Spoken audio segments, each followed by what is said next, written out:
Hello and welcome back to the Chicken the Duck podcast. Myself, Ryan, my brother Micah, where we talk about anything and everything regarding pop culture, but mostly movies.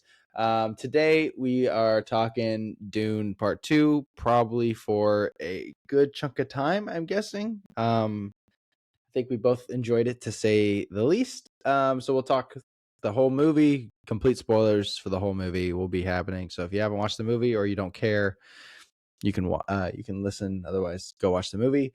We'll then rank Denis Villeneuve from the movies that we've seen of his. We'll talk some pop culture things, some trailers, what we've watched, and then we'll end it off there. And then next week we'll be with Elijah. So should be a lot. And I'm guessing we'll talk about. I had a very busy weekend with a lot going on. You've had a lot going on. So yeah. And our last episode, Micah took a break from graphic design and gave the reins to Michael Scott. And yeah, that's that. So but how are you doing, Micah? Doing good. Yeah. Um, yeah, not too bad. Um, just hanging out. I've been looking at jobs, Mm-hmm. interviewing. What kind?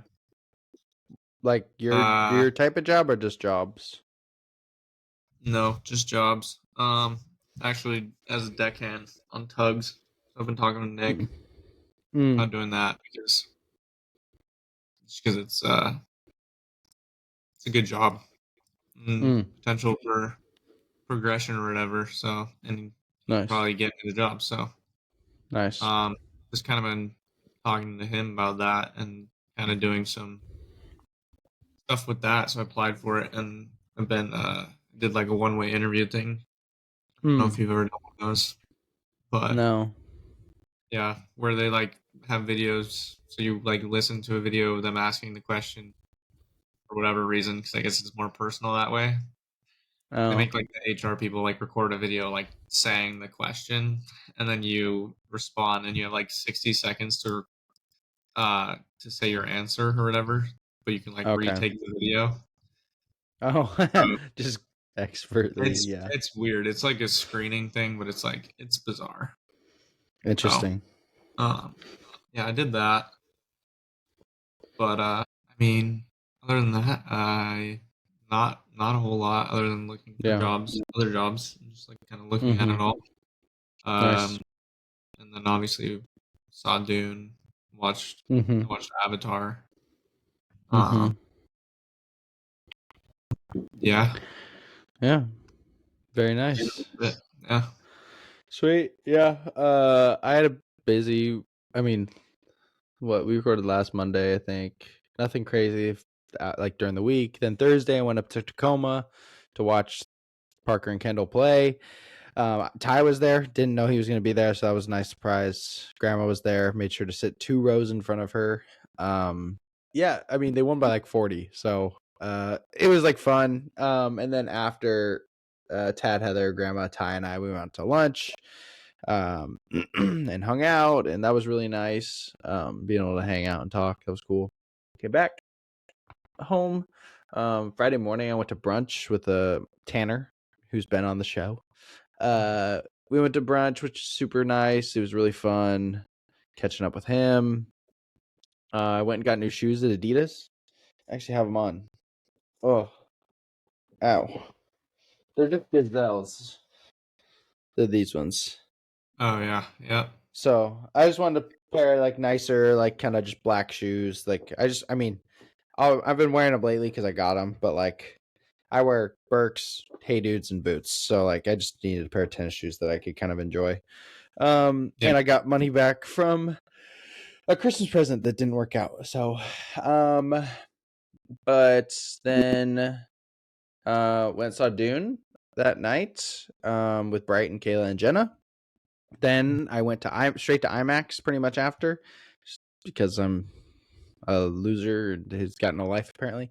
No, I mean I just wanted to watch an IMAX, so it was, yeah, whatever. Um, but did that. We'll talk about it in a second. Then on Saturday, this was my problem. I went to the theater. The showing was at 10:30 at Cascade, which is about 20 to 25 minutes away. Started at 10:30, so it doesn't start till 11, and it's 2 hours and 45 minutes. So I didn't get out of there till I don't even know the time, like 1:45, 2, something like that. And then I got home at like 2:15, then didn't fall asleep till around 3 and woke up at like 6 because Mhm. we went to Comic-Con.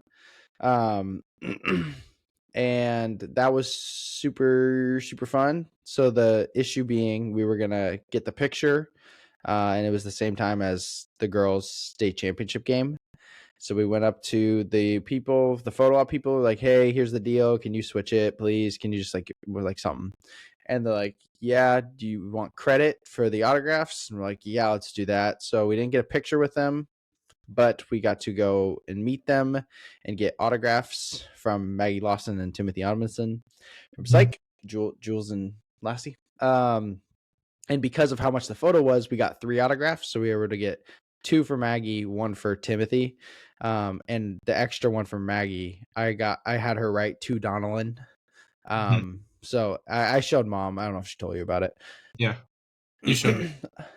Oh, you were there. Duh. Yeah. Yeah. So did that. And I didn't show you the ones that I got. Hilarious. So first we went and saw Maggie. I mean, one of the best interactions I've ever had with a famous person in my life. Like, it was so good. She was so kind. She thought it was really sweet. We were doing the thing for Mom. And was like super happy about it. And then we were just chatting and talking and about Psych and all this stuff about their podcast that they do. And then I was like, all right, I'm gonna do the Boy Meets World thing. Yeah. And so I go, I gotta tell you, like, I love you in Boy Meets World. And her mouth drops to the floor. She remembered, so it wasn't awkward. She's like, oh my gosh, I was that aerobics instructor that was super, super mean and just crazy. I was like, yeah. And she's like, no one's ever told me that. So like, it was really unique. Like, it made it feel like it was not just special for me and Jenna, but like she enjoyed the conversation. Yeah. Um, so that was really sweet. And then Tim, he's more laid back. He had a stroke. He's just more reserved. He's really nice. I told him I couldn't wait for the next movie. He's like, dude, we got to make it. But then, so I got my Psych Guide to Crime Fighting book signed, and I gave the book to Timothy, and he doodled on it, which is probably the best thing. And then Juliet, Maggie Lawson signed up there. But like, legitimately, he got the book in front of him, didn't take a second, and then just started drawing on their faces, and then signed right in the middle of both of them. Yeah. Literally, so like, it was, I could not have gone more perfect than that. So that was awesome because like Maggie Lawson was like, "Oh, this is cool. I've never seen this like actually in person." I was like, "What the heck? That's crazy!" And then she's like, "I'm gonna sign up here so like if you meet Dule and James, that they could sign on like their faces." And then Lassie just just hilarious. Um, so after that, we went and walked around. I mean, it was a lot of people dressed up. It was like overload. Like, it was cool to me still, but like, um, for Jenna, it was a lot. I met the lead animator on the Iron Giant, which he had a booth of all his like Iron Giant art and a bunch of other stuff that he's designed. That was cool. I didn't buy anything, but it was cool to meet him. He's like, yeah, I'm the lead animator. Like, that's wild.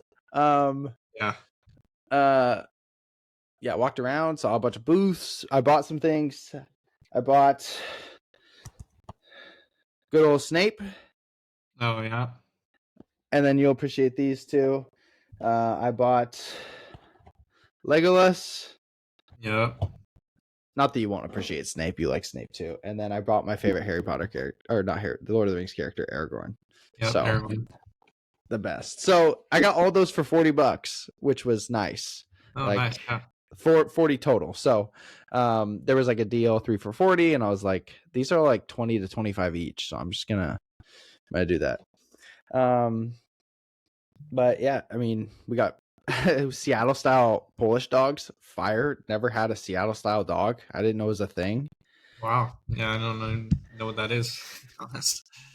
heat up like grill a bun like normal, like a Costco bun. You got a Polish dog. Jenna got a beef dog. Cream cheese on the bun, dog, grilled onions, and then you put whatever relish, mustard, ketchup on it. Oh my goodness, dude. Sounds good. It was gas. So, and then went straight from there to Tacoma and watched Kendall and Parker. Did you watch the game too? I'm guessing. Yeah. So you obviously know what happens, but Yep. yeah, watch the game. Horrendous officiating, but they still won state. So obviously congrats to them. Super sick. It was really cool. Really cool. Yeah, it was fun being there. It was electric. It was a good time. And being able to like give them a hug after, it was like cool. It was like I love being proud of people. It's like, so I just really enjoy being proud of like the people I care about. And so that was like, they're on top of the world. And I think that they care that I'm there. Obviously they said that they did, but I'm like, even if they didn't care I was there, this means a lot to me. Yeah. So that was obviously really fun. And then drove home and played basketball on Sunday, and I saw Dune again yesterday. So only because RPX is like the IMAX version at Regal. Like Regal has IMAX screens, but they have RPX, which is the surround sound big screen thing, and it costs extra money even with my thing. And I had a free one for Dune that ends like today or tomorrow, and I was like, I'm just gonna go see it yesterday because I had the time. So Yeah. but so I'm fresh and ready and ready to talk. But you went by yourself, right? Because Dad went on a work trip, correct? Yep. Yeah. And you just when does he come back? I don't even know. You gotta get Mom to watch the first Dune. She's going to. Yeah. So, all right. Well, Dune Part 2, directed by Denis Villeneuve. It's starring Timothy Chalamet, Zendaya, Rebecca Ferguson, Josh Brolin, Austin Butler, Florence Pugh, Dave Bautista, Christopher Walken, Javier Bardem, Stellan Skarsgård. I mean, huge cast. But follow the mythic journey of Paul Atreides as he unites with Chani and the Fremen while on a path of revenge against the conspirators who destroyed his family. Facing a choice between the love of his life and the fate of the known universe, Paul endeavors to prevent a terrible future only he can foresee. So that's the synopsis. And yeah, what were your initial thoughts about the movie? Kind of walking out, anything? Yeah. I mean, I really had to pee. Got up like immediately, just went to pee. Yeah. So that was my initial thought. My initial thought was, "Wow, I have to pee." Yeah, it's funny. No, but it was good. I loved it. Yeah. Yeah, I don't even know where to start. Yeah. I guess I could start with this guy's score. I don't know. This yeah, oh, like score like out of stars, or Either one. it doesn't matter. I don't think it, because I think that we do, some people think 5 out of 5 stars is a perfect movie. I don't think either of us think that. 5 out of 5 stars is like, this is, top 150 movies ever made that we've seen. Yeah. Like it's the greatest ever, but not necessarily perfect. So with that being said, perfect. Yeah. yeah. But in this case, I'm guessing you gave it 5. Yeah, I give it 5. What, you want my I score give out of 100? Sure, we'll do out of 100. That helps. Okay. 101. Like Yeah, 100. Yeah. yeah, perfect movie in your opinion? So yeah, I Yeah, mean, I is do it not disagree with really you. perfect? It might be. No, because I'll talk about like, but it doesn't even matter. But it's like the CGI on the his visions of the South are horrific. I Oh, mean, like like so bad. the like of the people Of the that are people starving. like starving, I'm They like, do look this weird. is like 6 times. You tell me you couldn't have worked more on that? That's funny. I It didn't looked even like. I horrible. noticed, but like I didn't care. Like their No, mouth was. like, I might have. it doesn't look Yeah, like it looks terrible, and it looks yeah. very, like, bad, like PS2 graphics. That's your only nitpick, man. I mean, It is the only. right. That's what I was saying. Uh, Is that is it really perfect? I guess not, because that was definitely not perfect, but it doesn't matter. So yeah, I think it yeah, was a perfect movie. yeah. I mean, I 100% agree with you. Um, I wrote, and I don't know if you read it, but the question I had walking out was like, is this what like our parents or people older than us experienced when they walked out of Empire Strikes Back? What they walked when they walked out of Return of the King in theaters? Like, is that what this feels like? Because that's what I imagine. Like we're Might be what witnessing. it feels like. Yeah, Like obviously we've seen both those movies. They're both incredible. One better than the other in my opinion, but um, it's like yeah, they're great movies. They're amazing, but I can't imagine like you're walking out of a movie theater in 2003. You just watched Return of the King. It's like, holy crap. Like, this is crazy. And everybody's like, holy crap, this is crazy. And that's exactly what's happening right now. Like, everybody's walking out of the theater, even if they're not big Dune fans, like Brighton, even. He's like, I don't care for Dune, the story. Like, it's just not for me. But man, that was crazy. Um, which is so it's Jenna's like, it's not my favorite. It's like, that was crazy. Um, yeah, like when this is the perfect example I have. When we went to church on Sunday, we were talking to some people about it, and I'm glazing the movie. Obviously, I'm like Stilgar with Dune Part Two. But uh, Jenna, like before, Jenna's like, yeah, it was really good. I really liked it. Like when she slept on it, she liked it a lot more. But then we're talking to people, and she goes, "You have to go see it." I'm like, "What?" Like she's just like, there's something in the either in the back of her mind or it came to that just like this is so important to watch. Not in like the like Killers of the Flower Moon's important type movie, but like go see this thing. yeah. So yeah, it's just wild. It is. I couldn't believe like watching it. I was like, "What the heck?" Um, It's pretty insane. Yeah, yeah, like yeah. I mean, I I mean, constantly throughout the movie, I'm just like, oh my gosh, holy crap. And like seeing it the second time and third time, watching everybody, I like no one's gonna happen because I did the same thing. But when everybody's like sitting back in their chairs, and then all of a sudden their hands go on their elbows go on their knees and they just lock in. It's just it's so good. Um yeah, but I mean, just you want to try to kind of jump through the movie and talk about I mean I've never wanted to talk about a movie at length more than this one. So yeah. Let's do it. um so obviously it opens with I don't know her name, but the princess, Florence Pugh. Mm-hmm. And she's like Empress. yeah.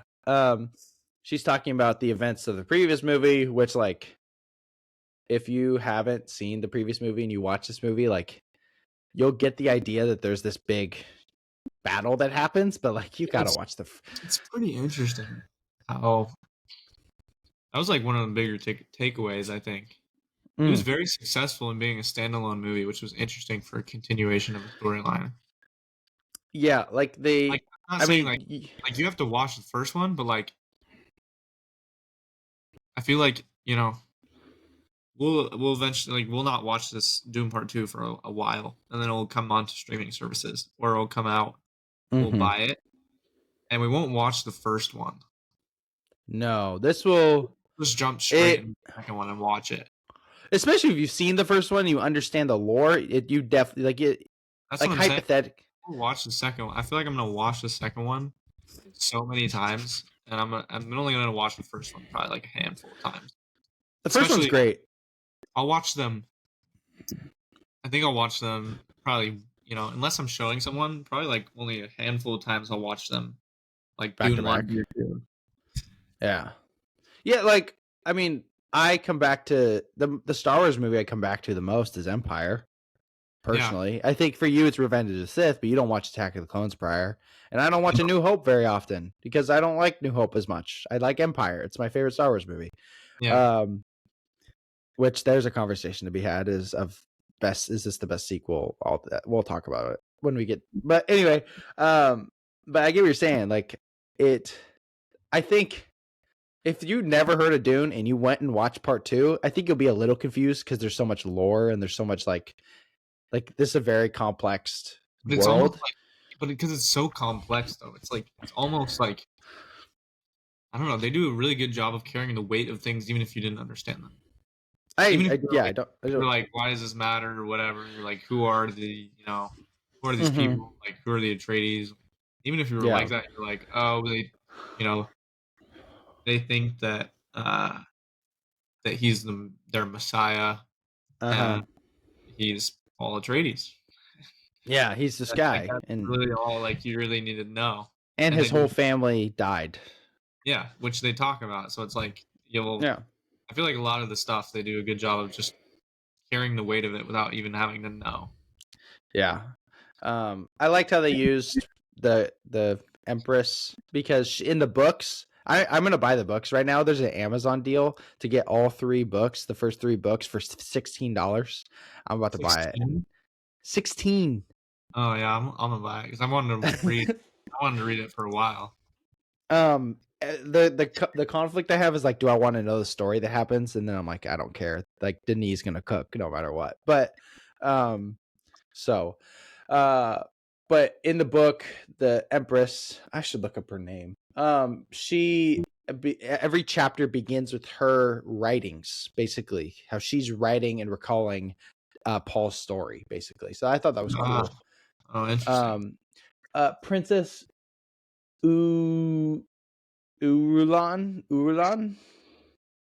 Anyway, so that was cool. We get that. That's like the first scene technically, but everyone talks about the scene that like is the first scene is Paul wakes up or he's not sleeping, as he says, I wasn't sleeping. And then he's with the Fremen. His mom is there. And the enemies, I don't remember the Sakaru or something like that. The That's what the name of the Baron's like henchmen dudes. Oh, the henchmen. Yeah. So they come down and so they all run. Hands. Oh no.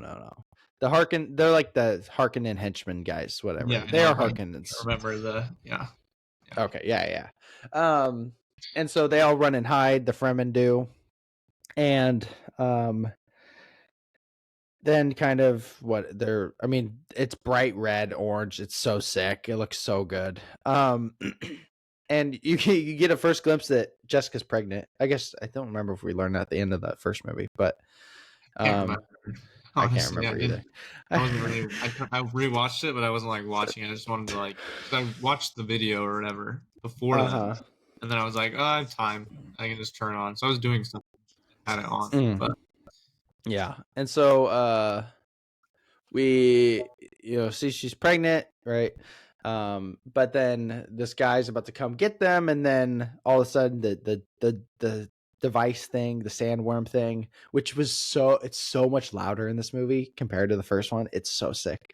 it's very And then they're like climb. Oh my gosh, fire. they press their little thing and they just start elevating up to the mountain. yeah. And then obviously the Fremen who were disbanded, and then they shoot at them, and then they start falling from the rocks, which was just crazy. Yeah, that was really loud. Them That was hitting the so. I was ground like, oh my so loud. goodness, yeah. And so they all just start falling, and eventually we get a mini action scene with Paul, which was sick. Just a great start to the movie, honestly. Yeah. Really enjoyed that. It was like immediate, like, okay, I'm in. Like I'm not that I wasn't in before, but like I'm very, very in for this. For the next. I told Yeah. all y'all like 8 months ago. I didn't disagree with you. I know, You but just said it first. I held the opinion. I said this is gonna be the best movie ever made. You also said Spaceman was going to suck. We'll talk about that That's later too. Yeah, I mean, I did not disagree with you. I've never been more excited for a movie than this movie. And I think you are the same. Um I was thinking about this on the way here. It's like, gosh, the MCU sucks. Like this what the just MCU. yeah, I just was thinking Ryan, because it's I mean, I like the MCU still. I like some movies there, but like they don't got the sauce like this, man. I don't. Um I think that they're terrible. I think that they're terrible movies now. To be honest, I don't have any. you I don't watch any of it. I literally like never watch any of it. I would say that 25% of the MCU is good, which is not a good franchise if that's the case. Yeah, I would say that's But probably accurate. And then, but like, how good is like not a lot of movies in the MCU are really. Guardians Hold 3 I think is on. incredible. I think Infinity War is incredible. I think those are the Swoop. only two movies that are genuinely good. Like genuinely I like objectively good movies. and Loki, if you count Loki. Or and Werewolf by Night. My top Yeah, 4, wow. if you count them. Yes, like four projects. But yeah, I mean, other than Loki, I mean, Yeah. I haven't watched Marvel in general though in forever. Movies are too good right now. Movies are too good. And Movies are way too good to be wasting time on the MCU. and like I have like a high priority watch list where I'm trying to watch all these old movies or foreign movies. I'm like just these are just so much better than yeah. So all right. But then where do we go from there? Goodness. Is that where they start taking the water out of the bodies? Crazy. Thomas. Yeah, and then they go back to the Yeah, they go place, there and then the take the water out. Fremen. And then Stilgar is going to like the elders, basically, I'm guessing, and he's like, "What do we do with the foreigners?" They're like, throw them to the desert. He's like, "I'm ready to commit my life to this guy." It was pretty heavy switching for like very immediately. Yeah, so quickly. Obviously, there's the prophecies, and I mean, I hope people understand this. They're like, he's not the Messiah. Like, it's all this propagated stuff, and but But it's very interesting because it's like the whole point is that it like toes the line. It was like the prophecy isn't true, but he is fulfilling it. Yeah, because it's vague. The Bene Gesserit made it vague enough in order to potentially get this to breed this guy, which would be Paul, to then become this. Yeah. Because everything is like can match up pretty easily, but there's only one scene I'm like, how does that actually work? And it's with the Desert Springs, which we'll talk about. But like that's the only one where I'm like, I get he's not the hero. Like I understand that he's like not. He's an anti-hero. Like I think he's a brilliant character. That's another story. Anyway, we go there. They're like, he's calling him her a witch. He's calling him a false prophet. All like, because he killed Jamis and all these things. And then basically, Stilgar tells Lady Jessica that she needs to become the Reverend Mother because according to the prophecy, the mother of the Lisan al Gaib is going to be a Reverend Mother. And so she does it. Crazy scene. She's pregnant, which is bad because now the baby has all the knowledge that she has. I guess that's bad. So Reverend Mother, Reverend baby in the womb. What did you think of all the womb shots? They were interesting. I don't think they were necessary. I don't think they added anything. They were like, yeah, it was like cool visually, but like As a creative decision, I thought that they were like unnecessary. yeah. But I mean, they didn't. I don't think they drew anything away. I just personally didn't think that they pushed. They didn't provide anything. They didn't improve on anything. I think that the best scenes were the ones where you could hear her talk. Yeah. and you were looking at his mom, the Reverend Mother. Mm-hmm. They were like talking back and forth. You could hear, Yeah. but even the ones where you couldn't hear her, and she was just like kind of talking to her, like saying Talking. what Yeah, she was yeah, saying. It was like I felt like that was a lot more interesting and effective than. yeah. In the book, she's already alive. She's not pregnant in the book, Oh yeah, apparently, but I don't care.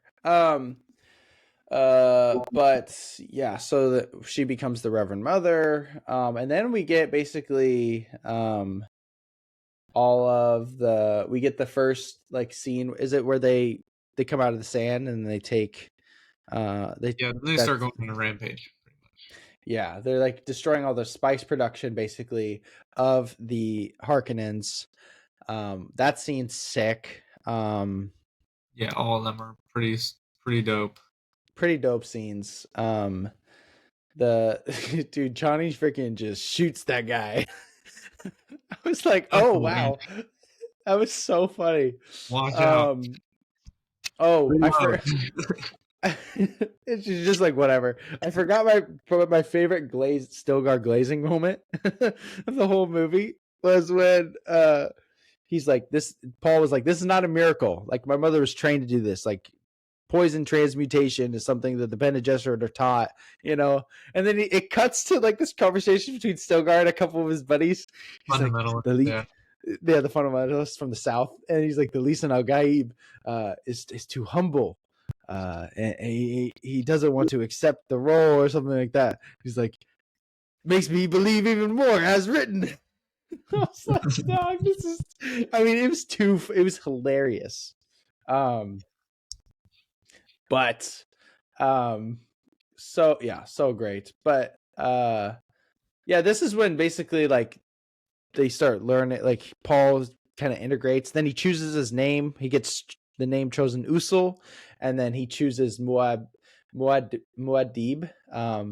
as his like battle name. So he's Paul Muad'Dib Usul. And that was cool. Fan, I like it. Another glaze, he's like, no. Oh yes, it's such a wise, great name. So good. Like honestly though, like the fact that like I don't know what he's like in the books, obviously, but like Stilgar's like it's such good comic relief, and it's like not too much. Like it's kind of funny later in the movie, but it's not used as humorous ways. It's definitely used humorous in the first 45 minutes of the movie, which is just it's nice. It's like it's not a joke. It's like the Batman thing, like where it's like not a joke, but like it's funny and you're gonna laugh, Yeah. versus like some dumb MCU joke. So, what happens next? They're disrupting spice production, and then Baron replaces his nephew Raban with the psychotic, murderous younger nephew Fade Rotha. And this is when we get the introduction to him on Gate Prime. Yeah, what do you think of Gate Prime? The world is awesome. Yeah, Very, very cool. crazy. Successful take on what the MCU tried to do. Yeah, because with Thor, that you talking Yeah, about Thor, with what's his face? Gore the God Butcher. Or yeah. Yeah, I mean, it's true. Like, but that's because Denis and Greg Fraser are so good. Where he's like, I want to shoot it with infrared. They shot it with infrared, and Yeah. then changed like the saturation, basically, Mhm. which is crazy. Like, they didn't use black and white film. No. They used something completely different. Um, I mean, some of the shots here, though, like the cost. Also, okay, here's another thing: the ability of obviously Denis and Greg to create scale is crazy. Their scale is really good. It's like you watch like these Godzilla movies. I saw someone talking about this. You watch Godzilla movies, and they look like they're 5 feet tall, even though they're massive. Mm-hmm. Versus this, it's like looks like you're just literally on this gigantic. Oh, it's so cool. It's awesome. But then you get Austin Butler's introduction. He's crazy. I mean, he's killing it. He's so good.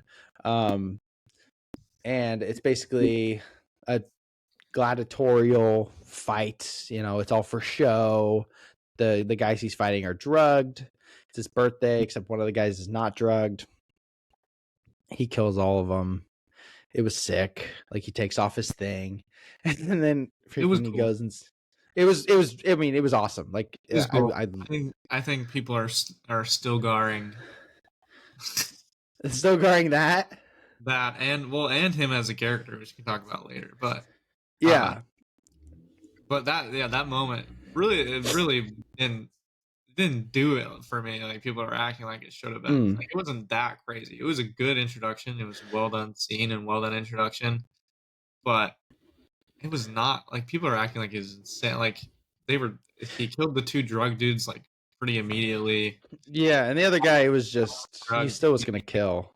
yeah, and it wasn't even like that crazy of a fight. Like the choreography wasn't like they didn't go like insane on it. Like there was way better Mm-hmm. with him.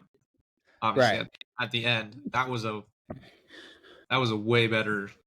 Like that's what people are acting like the gladiator scene was the end scene, and The end. Yeah, it just it's wasn't not. a The, problem. the, Just stop acting like it was. I think Austin Butler's great. Like, I think he I killed think it too, he's but he's not. He was not Heath Ledger. People no, and I people who said that are actually morons. I mean, yeah, he just it wasn't. Even if he could have been, I mean, he doesn't have enough screen time to be he that for wasn't. Yeah, he one. wasn't given an opportunity to be that important. It's like Um, he did a great I job. think No, I don't. I didn't understand that. I think that what I do think is that he doesn't give off. I mean, he gives a great performance. Like in terms, I mean, obviously it's March, so we don't. And the this year's Oscars haven't happened. But like, I think he could be nominated for Best Supporting Actor. I think he's that good. Like, I think he is really I, good. I agree with that.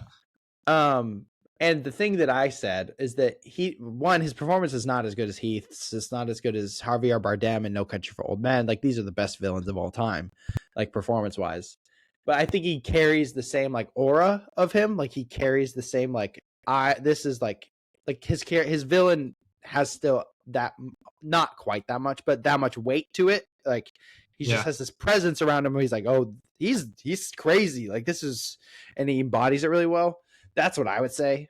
he I don't does. think he's I agree with that. It's just the yeah. performance is not. Performance is great. Is Austin Butler's performance is great, but the performance does not have as much weight as Heath Ledger. That's just like crazy. No. Heath Ledger. I mean, Heath Ledger's just There, insane. there was a Heath Ledger in Dune Part Two. It was not Austin Butler. Who do you think's the Heath Ledger Dune Part Two? Are you, Who do you think's the most outstanding performance in the it's entire movie? Paul. Yeah, it's Timothy Chalamet. It's Timothy Chalamet, and it's like by miles, like incredible. Yeah, like some of the best I've seen in By years. far, my That's favorite not even. movie was him and his development and his acting and his moments. He had the best moments in the entire He movie. he had crazy moments, dude. Like holy crap. Like, Yeah, and I'm there. Oh man, my dude, Timothy favorite Chalamet part. is so good. Yeah, You we have, want to the, talk about? you have these written down, so I'm talking about it because they're both my favorite shot, performance, and like we're talking about performance right now. But my favorite shot and part are both him. So, Yeah, yeah. um, Talk about. I mean, favorite shot? it's gonna be the same as mine. I almost guarantee it. You think Is it? so? Maybe Oh, what's yours? I'm curious. mine is. It's after he takes the water. He drinks the water of life. Um, and then he's walking towards those hundreds of thousands of Okay. people, and it's the perspective of the people watching him walk, and it's I mean, it's pretty much almost just a silhouette of him. It's like focused really low on the ground. It's kind of blurry in the background. I heard someone say that it's not blurry, it's just focusing on like the heat, whatever it is. Yeah. But it's like he's like walking like this Anakin style presence, like this Vader-esque. I'm not trying to compare the two. We could if we wanted to, because they're very similar characters. I think that Paul Atreides' Timothy Chalamet is better than Anakin Skywalker, but probably not better than Darth Vader. Darth Vader's had more movies, to be fair, but I think that he is he could be better. Yeah. I like Paul better because I've grown apparently out of love with Star Wars. Anyway, but yeah, you got the scene. He's walking, and then the freaking Shai Halud, the big giant worm, pops out of the and it's just all the dirt in the background behind him, and I mean, insanity, like so good. Amazing shot. Interesting though. My favorite shot is immediately after that. Is it the my second favorite, but it is the aerial shot of the masses of people that he's walking through. Crazy. And he's just walking slowly, straight line through it all. Crazy. Such Which an leads in shot. It's because he like walks up, and then obviously then it goes top down, and it just keeps zooming out, and you're like, holy crap, that's a lot of people. And the movement through, which then leads to I think your and my favorite scene of the entire movie. And there's scenes that are up there, like we'll go back and talk about, there's a couple scenes prior that I think are incredible, but see how you like group scenes into moments, I guess. There's two. This is one of them. Yeah. Mm-hmm. So we can talk about this one forever, which is him going into the whatever worship circle. Yeah, whatever it is. Yeah, they're literally, and our deaths just kill me. But it's like the one time Stilgar doesn't like glaze him though, which is funny. It's true. He's like, he does tell him to kill him though. You can't speak. You have to kill me. Like, it's the only way. Yeah. But then it leads into the best thing. Starts screaming. I mean, he's like, no. Yeah. It's crazy. And you basically you get a speech from Paul, monologue to all these people, all the leaders of all the tribes or whatnot, in different, and in their language, in the Fremen language, which I don't think I've ever heard a made up language monologue that was so impactful, if you know what I'm saying. Like, I've seen monologues in different languages. Like, I'm not just like some dude that needs only English, but I'm talking like foreign, like make believe language. Yeah. Where I'm like, he's like, I'm the Messiah. I am the one that your grandmother told you about. I'm the one that you've been praying for. And then he knows somehow because of probably the knowledge from the water of life. Knowledge, yeah. He's got all this knowledge, so he's you do this and you get joy from it, or you do this and then yeah. But like, the crazy part though was him. So he steps in. Stilgar was like, you can't do this, whatever. Like, it's not allowed. You can't. No way, whatever. And then he's like, no. And he starts his spiel or whatever. Everyone stands up. All these people that were worshiping him, and all like draw weapons. And so it's like this one man, and we just saw the mass of people. And this cavern thing is huge, and it's just people full. And he's just mountain, dude. And and all these people immediately turn against him and are like, because it's like, fight him or whatever, because he just disrespected like the sacredity or whatever of whatever. Yeah, even the fundamentalists that are like, they think he's actually the prophet potentially. They get up, but then he just like he keeps going. Well, then he like says some stuff about like, he's like, but what if I? He's like, what if I am? What if I am? He's like, you're like, what if I am the Messiah? He's like, I see it. You're afraid of me. Yeah. And I was like, that's crazy. I mean, everyone's saying like this is his Oscar clip, and it is like, it's pretty spectacular how good it actually is. Yeah, it showcases the character, Paul Atreides' power, which is just like, it's crazy. Like his political power, mental power. Yeah. And religious manipulation, obviously. Yeah. Insanity. I mean, I've seen it 3 times, and like every time I'm like, wow, I'm blown away. I know what's coming. I'm blown away. I'm astonishing. Yeah, IMAX in particular was like, it truly is a different level. Obviously, regardless, this movie's good enough to, like, if you watch this on your phone, the movie's gonna have the same impact, in my opinion, because of how good it is. But I mean, you get a lot of you get the love story between Chani and Timothy or Paul. I like it. I think it's really good. They have such good chemistry. Yep. The scene that I want to talk about that we go back to is of it's also so interesting how he completely folds, man. He goes from not wanting to go to the South because he knows that he's going to become this, this terrible person, and then eventually goes and he just owns it because I don't know. His mom sucks, man. She's so evil. Ben Gesserit is so evil. It's crazy. She's like evil. She's like even more. Well, She's she's the like, one manipulating everything. well, yeah, she's like power over the Bene Gesserit. Well, yeah, because she's like top dog now. Yeah, she's like, I want power over even Yeah. y'all. Mm-hmm. It's crazy. But yeah, we get a lot of him learning to be a Fremen. Previously, this is obviously we jumped ahead because we're talking about our favorite parts and scenes and stuff. But I mean, the worm, him learning to ride the worm, was crazy. But again, with the prophecy, Yeah, he calls like a massive worm. he calls a massive worm, like the grandfather. Not that big. Yeah, yeah. Like call he's like not that big. Yeah, he's like, dog, that's great. Like, what are you doing? Which I don't understand how calling worms works. And if it's just whoever's in the neighborhood just shows up, but like, I think it is, but that's what I'm saying. Is it's like, yeah. So then he goes, so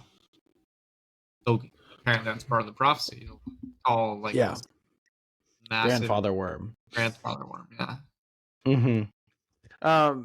And so, yeah, he calls the worm. That scene was crazy. It was sick. It was I very loved it. anxiety inducing. It was pretty cool. It was, even though he's not gonna die. I know he rides it and doesn't die, but like when he was like falling in, you like couldn't see anything. I was like, but he fell for like a long time. I was like, oh, he's gonna fall. Like then he's gonna land. And he just kept like sliding down further and further. And I'm like, oh my gosh. And then I was like thinking about it. I'm like, how do you even know like where to catch, like when and where to catch yourself? Like, it's so weird. Yeah. And again, scale, right? Because we get he's running and it's like close up and then it pans out really, really wide. And to see how tiny he is on this mountain to show then how big this work. I was like, dude, these guys are geniuses. Like no one's doing that. I mean, there's people doing similar things, but like these are like the top dogs filmmaking. Rides it. He goes in. That's when they go to the north. Fade Rotha's rising in power. They kill all of the. They basically Fade Rotha bombs the. Oh, we forget he reunites with Josh Brolin. I know your footsteps, old man. Yeah, that was cool. I like that scene too. That was really cool. He's like, "Oh, you you young pup," and someone goes, "I was listening to a podcast. They're like, do you think they got puppies in Dune?" He's like, "There's no way. No, there's no puppies. there's no puppies in Dune."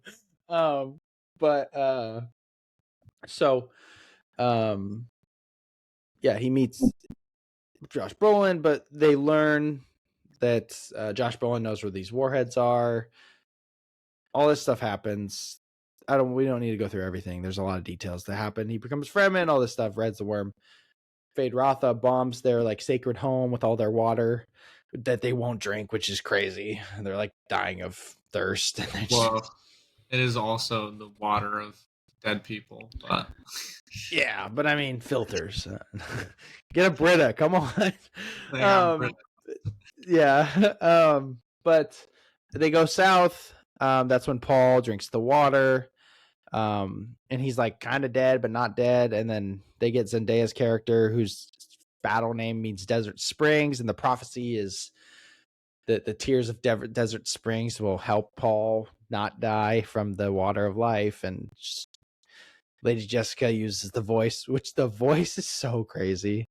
Yeah, the voice is part of my other favorite scene. Yeah, it's literally like, I can either clump it in with the final fight or literally just his like I don't even remember what he says. Honestly, I don't remember his exact lines. But when he to the Emperor, he just like turns and screams at him in the voice. Yeah. And the Emperor like knocks back and goes down, and then you Is see it the Bene Gesserit lady that then she's like, and then Austin Butler? He's He was like he liked it a little too much. sweet. He's like, cool. Yeah, I mean, yeah, we're almost to that part. But yeah, he survives. He makes that crazy speech. There's our favorite shots in the movie, potentially favorite scene in the movie that happens. Zendaya really hates this dog at the moment because she thinks the prophecy is how they enslaved the Fremen, and she's like Team Fremen all the way through and through. But then they decide that they're going to attack the Emperor and all that stuff. And then they devise this plan, and then you get another crazy shot when Paul walks up to the mountain and he like does this thing, and like everybody, I mean, crazy. Yeah. And then you get another crazy scene where they start riding in giant sandworms. Well, like the scene where they blow up the mountain is insane. The bomb is exposed, is huge, but then Paul's standing there and it's in the back. Another just insane shot. Yeah. And then they all just get on gigantic sandworms, and then they show that is also great. Like I know it's in the trailer, but like when they all three show, I'm like, wow. Like, yeah. And then Chani's leading a team, Paul's leading a team where you see him again walking just solo, just freaking heading towards the castle or whatever you want to call it. Then he goes and kills the Baron. That was a good scene too. I'm just walking. That was another and just hello, grandfather. Yeah, we also learned that because he knows the whole lineage of his family because of the Water of Life, his mom, Lady Jessica, is the daughter of the Baron Harkonnen. Crazy. It is crazy. It's a crazy twist. I'm really glad I didn't know anything going in. Like, this was so much more fun not knowing. I'm like, people that read the book love it still, but crazy. And then basically they're like, take these guys prisoners. It's like Florence Pugh and all, you know, Christopher Walken as the Emperor and Austin Butler, Fade Rotha, all these guys. And then it's all out, wars happening outside, basically. Fire, it's sick fight scenes. Josh Brolin's going crazy. He kills Dave Bautista very quickly. Mm-hmm. But Dave Bautista's character is kind of a loser. I'm not gonna lie. He's kind of just a loser, man. I'd use it. His character was just kind of like he was like the Dune series punching bag. Yeah, I'm not gonna lie. Like, I would use a different word if this was wasn't a family friendly podcast, but because there's one word that he's just kind of a loser. Like, you know, he's a wimp. He's very soft, and yeah, he just gets stepped all over. All over. Kiss or die, crazy. And then you get insane ending. The great houses come and they're like gonna fight, and then Paul obviously he makes this claim being like, we'll bomb the spice, and they're like, oh no, don't bomb the spice.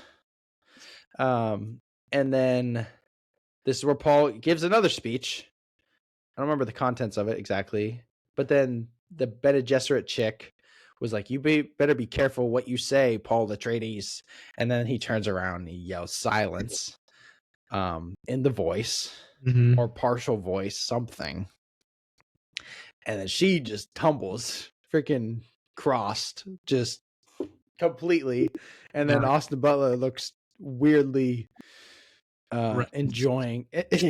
It's just crazy. He's like, ooh. Just turned on by he's just so evil, man. That's just why. But then obviously he tells Chani that he'll always love her. As long as I breathe, I will love you. And then this all happens. And then he's like, I will take Princess Urulan. He's talking to the Emperor. I'll take your daughter to be my bride and we'll rule the galaxy, blah, blah, blah. And Chani's obviously hurt, which previously, I think Lady Jessica was like, "I'm sorry about Chani," and like, "Don't worry, she'll come around." I've seen it so clearly, like in the next book or movie, whatever. And then we get the Austin Butler battle with Timmy, and Austin Butler. What do you think? Choreography was awesome. It was It was phenomenal. really sneaking good.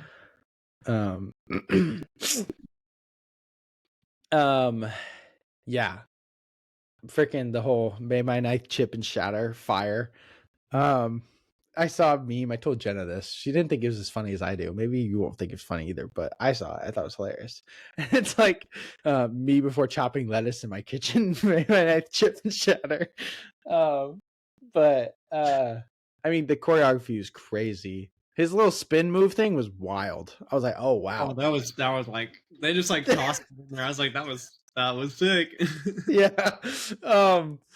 But the choice to not use like a score underneath was perfect. Like just hearing them move and like them fight and the knives And everything, clashing was his breathing. When incredible. he got stabbed, all you heard underlying in the entire like moment, like the next 10 minutes, was him doing it. Yeah. Yeah, sick. And him being stabbed a couple times. Well, I guess twice by the end of it, but he got stabbed, and then obviously he kills him because he also foresaw that. People are like, "That's stupid that he foresaw it." I'm like, no, that's cool. That's like such a cool detail. They're like, I didn't see it the first time. Like maybe you saw it. I didn't see it the first time I saw it. I didn't notice. Second time I saw it, I was like, oh wow, they just showed him how he killed him, and that was really cool. I thought it was really awesome. And then yeah, obviously that's pretty much the end of the movie. At that point, you get Chani riding off on a worm, and he's like, Paul's like, lead these people to paradise, and they go on the ships, and they're probably going to what, Chaldea or whatever the place is called. Yeah, they're gonna Calderon, I don't know.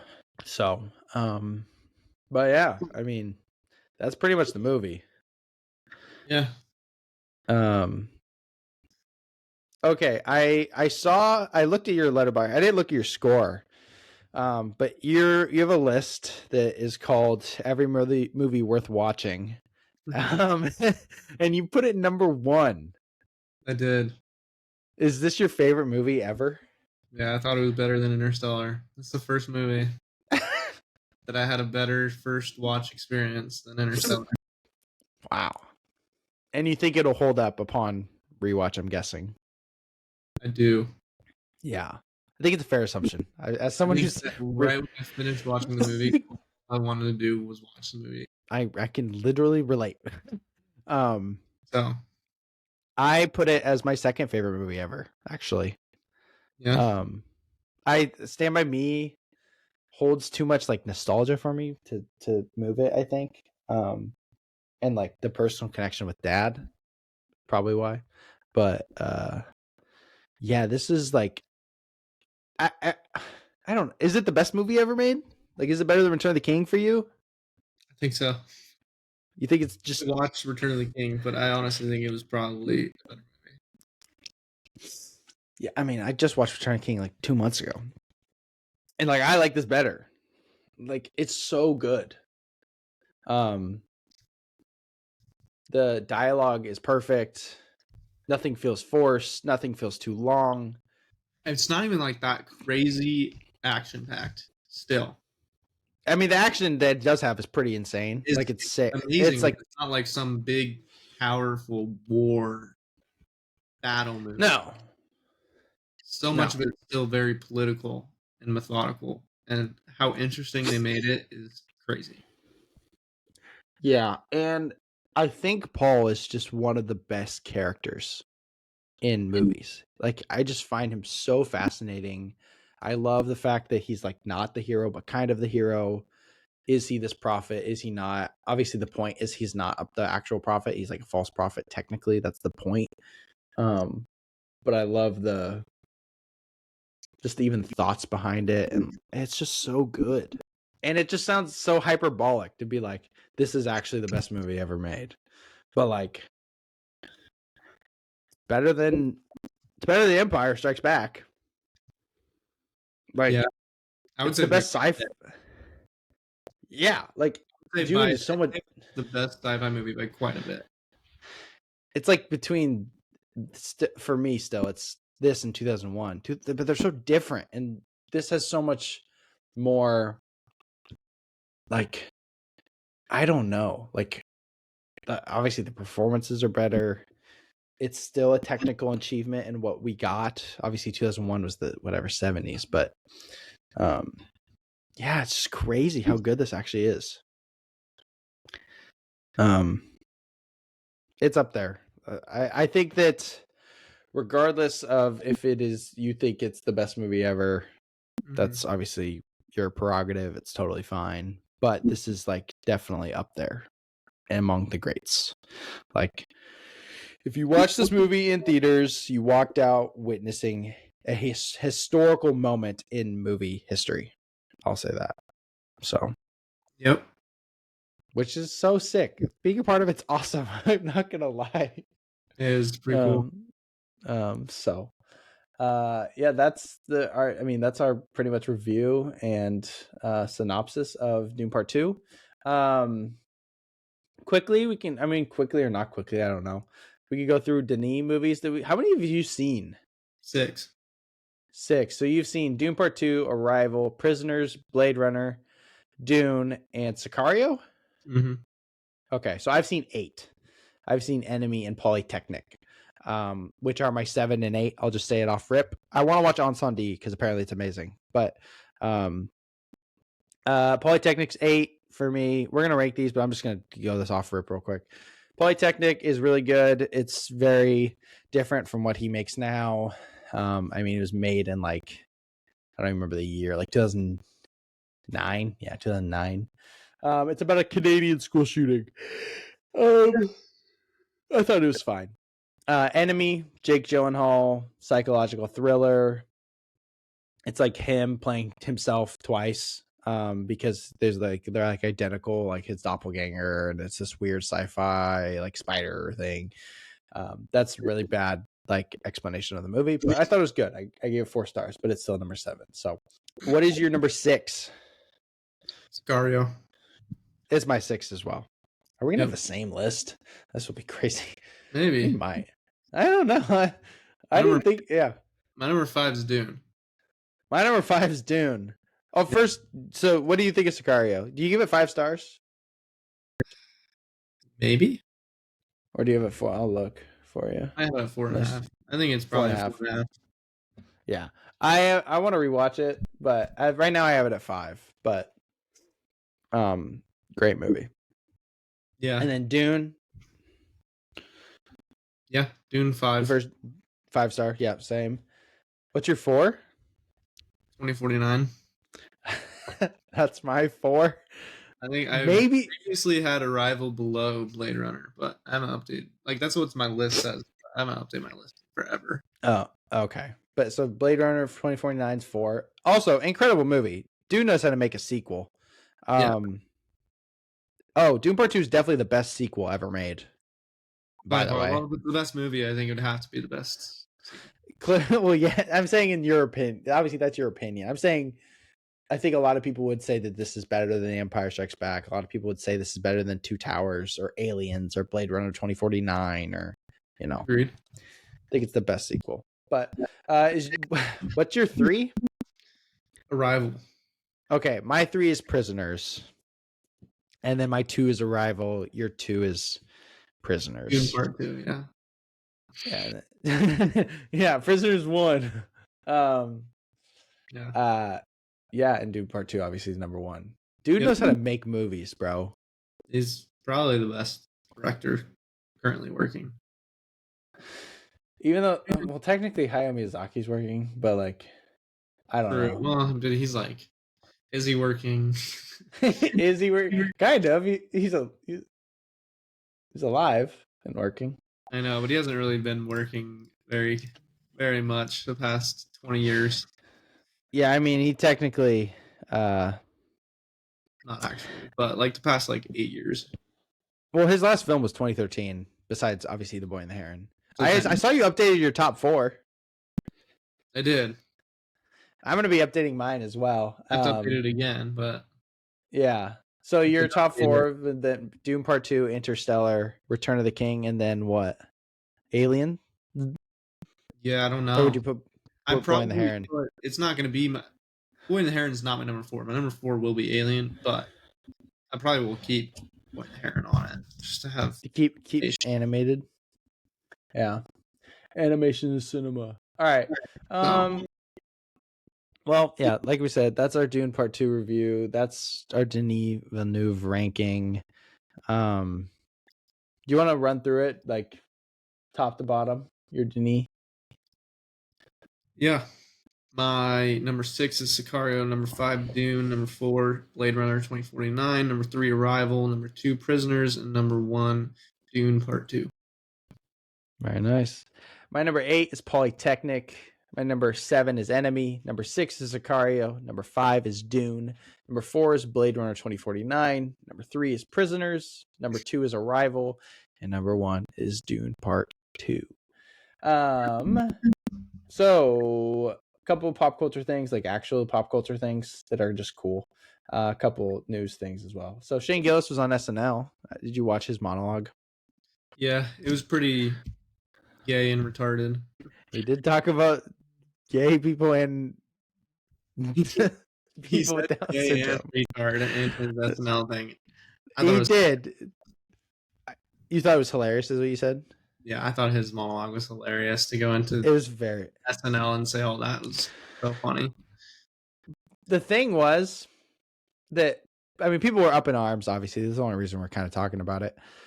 He was also fired from SNL for saying something. I don't remember what he said, but he got fired I think it was before like he got hired. similar things, but Yeah, something like that. But so he came on, but him talking about people with Down syndrome, he's clearly not making fun of them at all. no.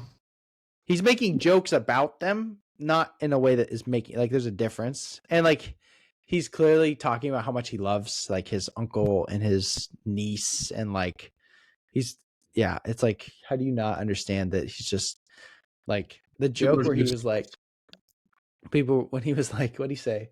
He's like, yeah, we opened up like a coffee shop, or I don't know, coffee shop for people with Down syndrome to work at. He goes, the line's really, really long. Not because we're super busy, just because you know. It's we like still just and everyone gets apple juices. We still can't figure out how to fix that. yeah, like that's not. He's not making fun of. He's not saying that they're terrible, or he's making light of, whether that be stereotypes or, but he's saying that this is the best part about them. He's not like saying that they're bad. I don't know. It's just not that hard to realize that he is appreciating them versus making Yeah, fun of them. it's very easy to tell where someone's intentions are with things that they say, and 2, uh, take a joke. It's comedy. It's 1, even if it was like you're not supposed to be malicious towards people, but like you're supposed to offend everyone. It's kind of like the whole point. Yeah, everybody should be able to take a joke. I mean, there's Saying he obviously also in the same skit he also says he makes a joke about his niece getting told that she can't do something, and then her 3 black adopted brothers going to beat up some white kid, and he said, or beat up. Well, he says beat up some cracker. that's what he says. Yeah, yeah, Like, it's true. It's what he. I mean, yeah, I thought his monologue was very good. I thought he killed it. agreed. The fact that there was people like not laughing in the audience, it blows my mind. Yeah, it's pretty crazy, I but saw someone said that they were there and they like added SNL added laughter to the to the like through sound because people weren't laughing very much. yeah, and that's also it gets recorded from the audience, so on Mm-hmm. video and on broadcast, it's a lot. The laughter itself is a lot louder than it is in the studio. Yeah, So like little chuckles sound like people are cracking up. yeah, that's also true. Um, Caitlin Clark breaks an all-time NCAA scoring record. She beat Pistol Pete Maravich. Pretty awesome. Yep. She's cool, man. She's a baller. She's cool, man. Um. But yeah, very, very, very exciting. I'm also March Madness is very soon. Oh, and next week will be our Oscars recap. Woohoo! Oh yeah. I'm gonna watch them. I'm excited. Um. So, Rings of Power season 2 comes out this year. Maybe it'll be better. You think so? Maybe. I hope so. It was just so fine. Beef season. Did you watch Beef? Mm-hmm. Okay, I thought so. Beef season 2 will start 2 couples feuding. Charles Melton and Kaylee Spaney, and Jake Gyllenhaal and Anne Hathaway. I think that sounds fun. I mean, these are great actors and actresses. So, I can already just see Jake Gyllenhaal getting so angry just because he's done it so much. Like Yeah. in Nightcrawler and in Prisoners and all these things. We do have some trailers.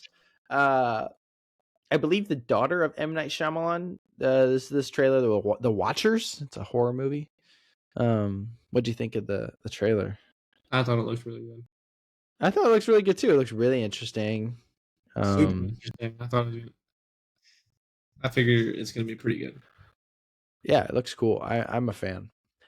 Boy Kills World. This is with one of the Skarsgård brothers. Bill Kills. Yeah, literally looks like It's that. really- Literally. It's like Kill Bill, but like more comedy a little bit. Yeah. And a guy, obviously. Yeah, that's why Bill Kills. Bill Kills. Change the name right now. I hope his name isn't Bill, because that would be hilarious. Boy Kills. No, Also, the boy, his name's Boy, but it's Bill Skarsgård. oh, oh, that is really funny. Bill Kills. Bill Kills, man. That's great. Don't steal from me. I'm not even gonna watch it, but the minute that it's available to be reviewed on Letterboxd, I'm writing Bill Kills. Just, I mean, I think you're gonna review it now, technically. Well, I'll go do it right now. Bill Kills. 5 stars. Bill Kills. I mean, he's wearing yellow pants in some of this stuff. The colors are the colors are just very similar. Yeah. 5 stars. So, Reviewer log. Bill Kills. Bill Kills. I see it. Bill Kills. That's volume 1.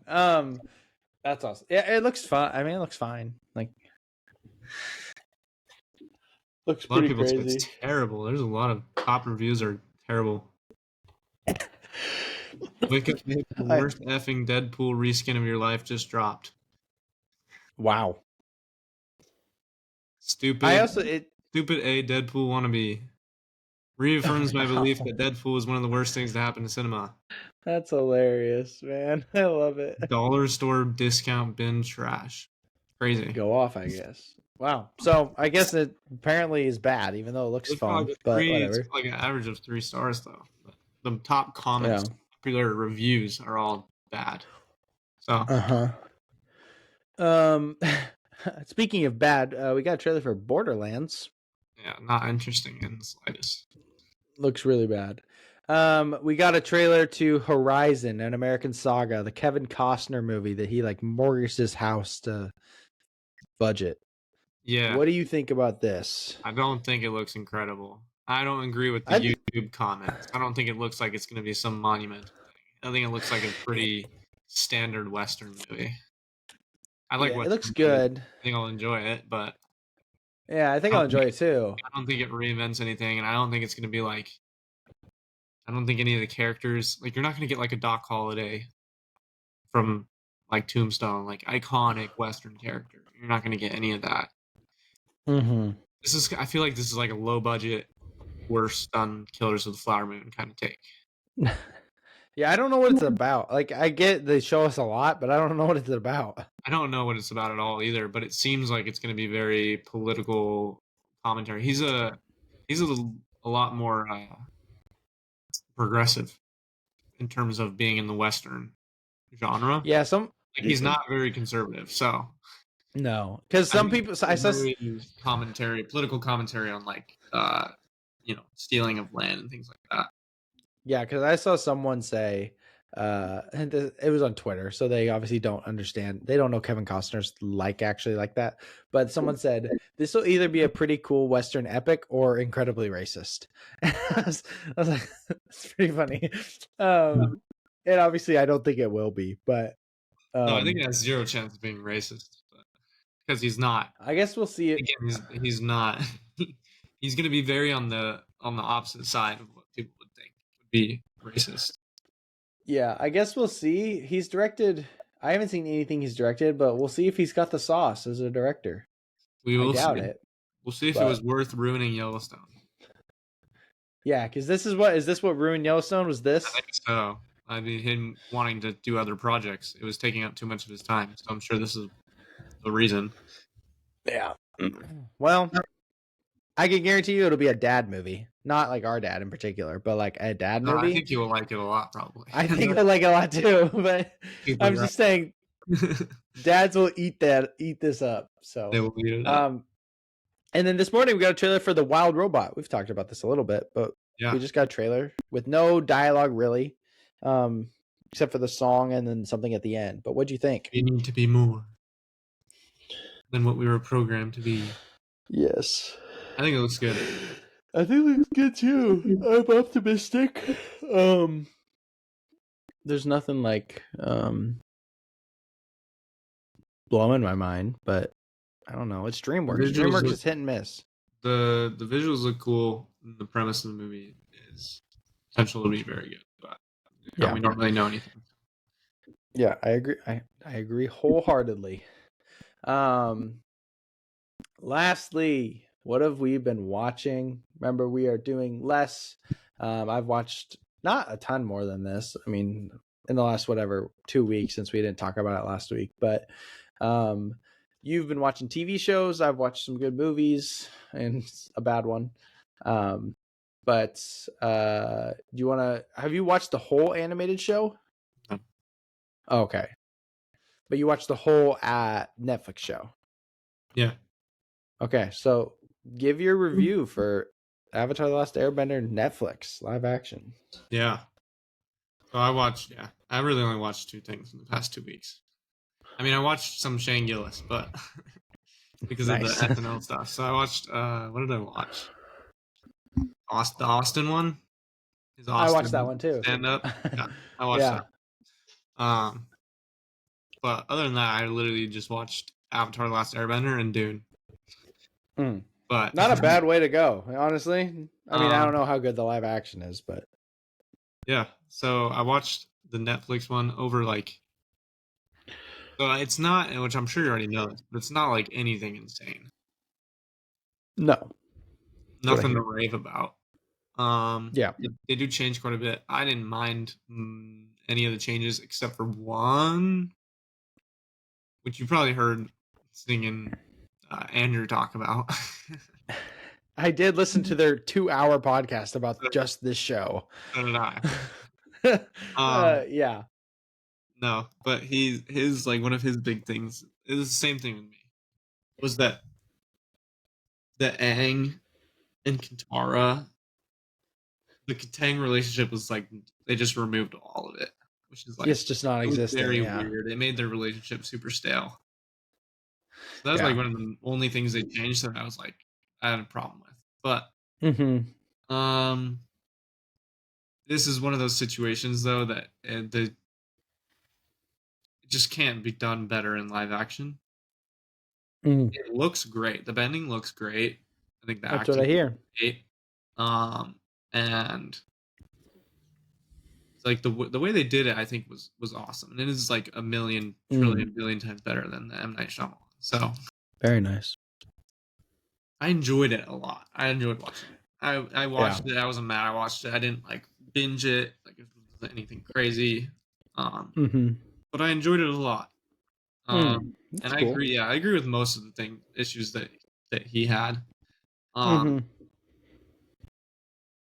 know, Avatar Kyoshi was like given this like big moment, but then the Roku moment from the show is like Mm.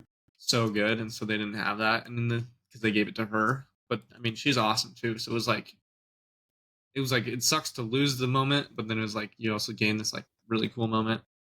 Right. Um, so there was that, but and then I mean, what else? There was like one other thing. Oh, yeah, them making it like more serious, because that's comedic. So Mm-hmm. it was so bad. Them making Aang say that like I wasn't here. This was all my fault. I need to fix this. It's my fault. Mm-hmm. I can't believe I wasn't here. Like 500 times an episode I ever. hear ya. Doesn't he say it a lot? Yeah. Like a distracting amount. And it's Oh, like jeez. it's like eye roll from like the second episode. Oh, wow. Like distractingly bad. But Mm. yeah. And the Wow. and then for the same reason like the episode with Boomy in the Mm. Earth Nation. They Mm. did a worse job with him Okay. because they removed a lot of the fun parts, which was like the best part because he was Aang's childhood friend, and so now he's old, Mm-hmm. but like they do a lot of fun kid stuff that's like really Mm. really fun in the episode of the show, Mm. and then there's a lot of Katang stuff in there that they didn't have, Yeah. so it was like that episode Mm-hmm. was lackluster. Pretty That killer makes though. I sense. thought Iroh was great still. But Yeah. again, it's just meant for animation, and Yeah. I think Well, the animated stuff they're going to come out with, I think will be has be potential to be better. cool. Yeah. That's But very nice. yeah, I watched the first season of animated afterward. How is it upon rewatch? I think it's still fantastic. I've watched it so many. Yes. Yeah. It's got to be one of my favorite TV shows. I mean, it's just so Yeah. entertaining. It's awesome, man. I So agree. I need to great. watch it. I haven't watched it in a while. Yeah. Very Then nice. Dune. And then you watch Dune. Yeah, it was Dune good. one's good. Dune one's a good movie. I thought it was a lot better than the first time. That was the second time I watched it. So Yeah, I've first watched it time I twice watched as it, well. we were like, yeah, it's a great movie, but like, yeah, it's nothing happens. Like, it's definitely very boring. I was a lot more intrigued, but Yeah, way more. I think it's could possibly because of the stakes. I was like I want to know, kind of like I'm I like think I'm looking also forward to watching the part two. So it's like I was like more into like the world, kind of, I guess, because I was anticipating. But mm-hmm. so I guess it's possible that that's why. But regardless, I enjoyed it a lot more. Also like I just think, I mean, for me at least, my taste is just different. Like Yeah, my taste I has changed. I don't mind a movie that's slow. I think that it's brilliant. Like it's good stuff. So but not to say if you don't like slow movies you're like bad, but you're bad. Not actually. All right, but so I watched a good amount of stuff, but here's the highlights. I have to highlight this obviously, otherwise I wouldn't, because it sucked. But I did watch Spaceman, Adam Sandler's new Netflix movie, And I totally did. in which you said this is gonna be bad, dude, because the trailer dropped on the day that we did our top most anticipated, and I said that this was like in my top 20 or top 15 or something like that, and you're like, it's not in mine anymore, this looks bad. Yeah, I was like, this is the bottom. And I was like, no, it's still Adam Sandler in the serious role, and it's the writer of Chernobyl, which is supposed to be incredible, so I was like trusting. Sucked really bad, just terrible. I don't know, I gave it 2 stars. It's probably too generous, but whatever. It was so boring, unbelievably boring. I didn't care. It was weird. The spider stuff was weird. He was like, the spider was like a traveler that traveled through space and time, and then he found Adam Sandler and he wanted to study him, and so he just been posted up hiding studying him until he finally sees him. And I was like, what? And like Adam Sandler's dealing with loneliness and guilt, and because his wife's down there and hates him because he left, and you get all these weird blurry flashbacks. It was bad. Bad. It was a chore. Like, it just sucked to get through. I watched The Green Knight, which you watched a couple weeks ago or whatever, 3 weeks ago probably. Mm-hmm. I don't know. That was awesome. It was great. Really, really good movie. Dev Patel's incredible, and I think the tale is super interesting. They did it really well. It visually was awesome. I'm a fan. Agreed. Paths of Glory, the whatever Stanley Kubrick war movie.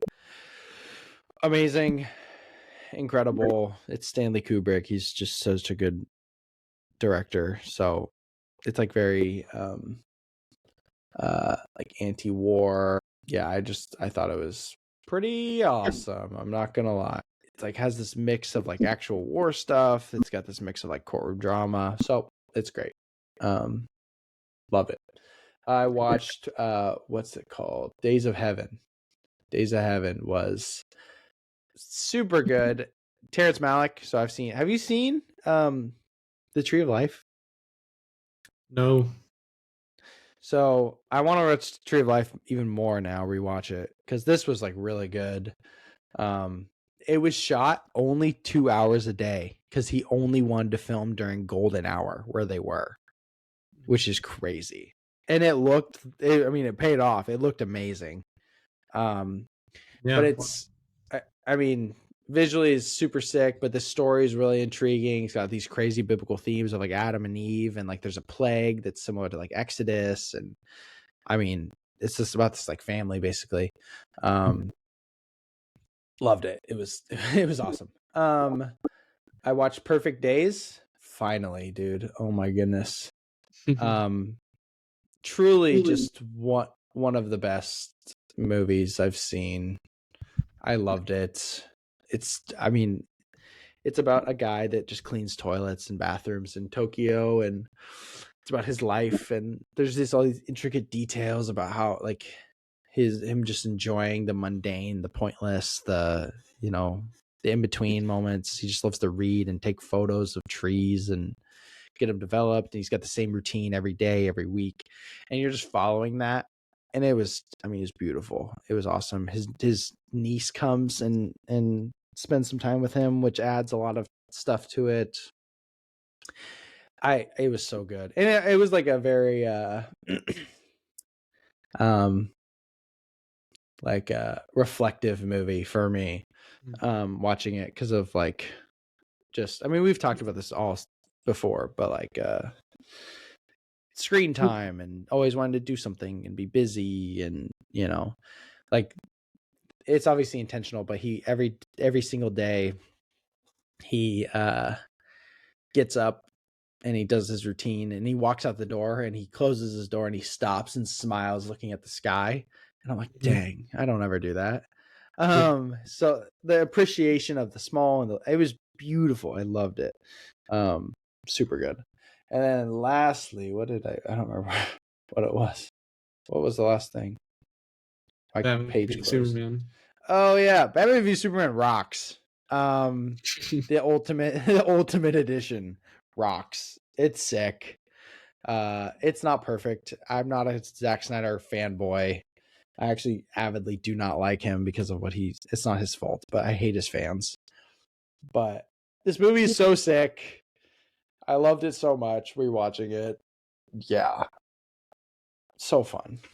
I just wanted to say that because I used to hate it. So yeah, I know you used to hate it. Do you like it? I don't know what I haven't rated. I've like enjoyed it since I started watching it, but yeah. Oh, I also watched Pig. It's good. You watched Pig? Yeah. So I have it at 3.5 stars. Gotcha. I mean, that's what I think I had it at a 3 beforehand. You give it a 4 now. Yeah. I mean, it's not like amazing. It's got a lot of problems. Like Jesse Eisenberg as Lex Luthor is a major problem. So, but yeah. So yeah.